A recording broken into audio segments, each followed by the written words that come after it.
जय श्री हरि। प्रिय दोस्तों, आज का ये अध्याय केवल कथा नहीं है, बल्कि जीवन का दर्पण है, जो हमें दिखाता है कि मनुष्य अपने कर्मों से कैसे स्वयं का स्वर्ग और नरक रचता है। पिशाच विनीत स्वर में कहने लगा, हे महामुनि, कृपा करके विस्तार से बताइए कि केरल देश का वह ब्राह्मण किस प्रकार मुक्त हुआ, क्योंकि उसकी कथा सुनकर मेरे भीतर भी आशा की किरण जाग उठी है।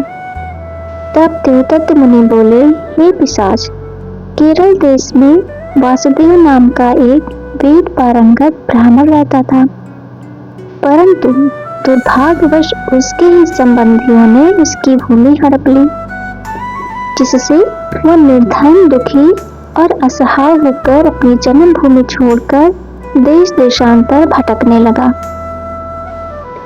और अंततः एक भयानक रोग से ग्रस्त होकर उसकी मृत्यु हो गई। ना कोई पुत्र था, ना कोई संबंधी।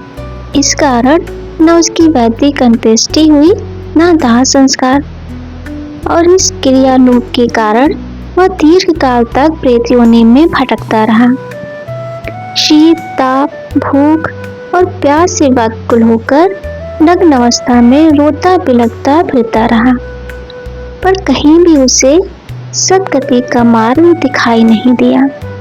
दोस्तों, जिस शरीर का अंत बिना संस्कार होता है, उसकी आत्मा कितने युगों तक भटकती है, कभी सोचा है? मुनि आगे बोले, जो लोग जीवन में दान नहीं देते, अग्निहोत्र नहीं करते, भगवान का पूजन नहीं करते, आत्मविद्या का अभ्यास नहीं करते और तीर्थों से विमुख रहते हैं, वे मृत्यु के बाद ऐसी ही दुर्गति को प्राप्त होते हैं।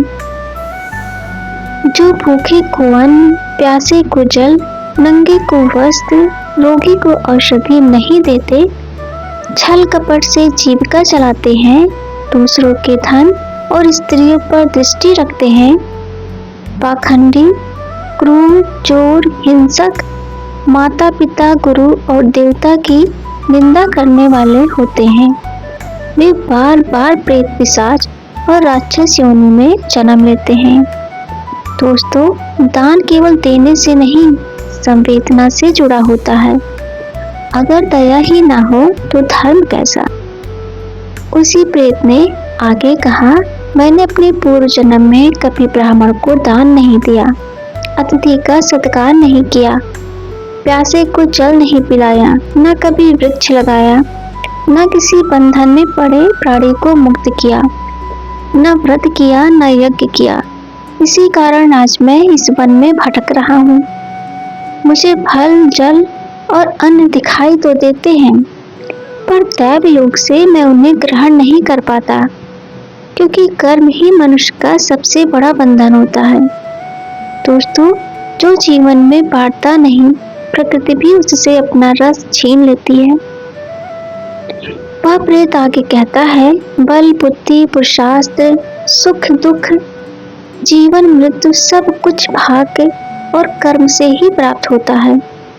कई बार निर्मल, मूर्ख और अयोग्य भी भाग्य से राज पा लेते हैं, और कई लोग जन कर्मों के कारण दुख भोगते हैं, पर जो नारायण भगवान की भक्ति में स्थित रहता है, उसे प्रेत, पिशाच, भूत, बेताल, शाकनी, टाकनी, ग्रह दोष और किसी भी प्रकार का भय स्पर्श नहीं करता, क्योंकि धर्मात्माओं की रक्षा स्वयं भगवान करते हैं।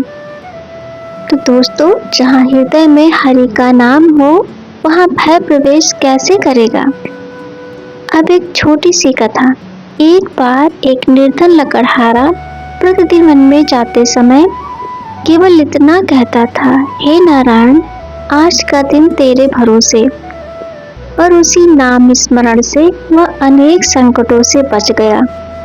ठीक उसी प्रकार इस प्रेत ने भी एक बार चिंतामणि नदी के तट पर सारस पक्षियों के धर्मपूर्ण संवाद सुने, जिससे उसके हृदय में पश्चाताप और भक्ति का बीज पड़ा। यही बीज आगे चलकर उसकी मुक्ति का कारण बना।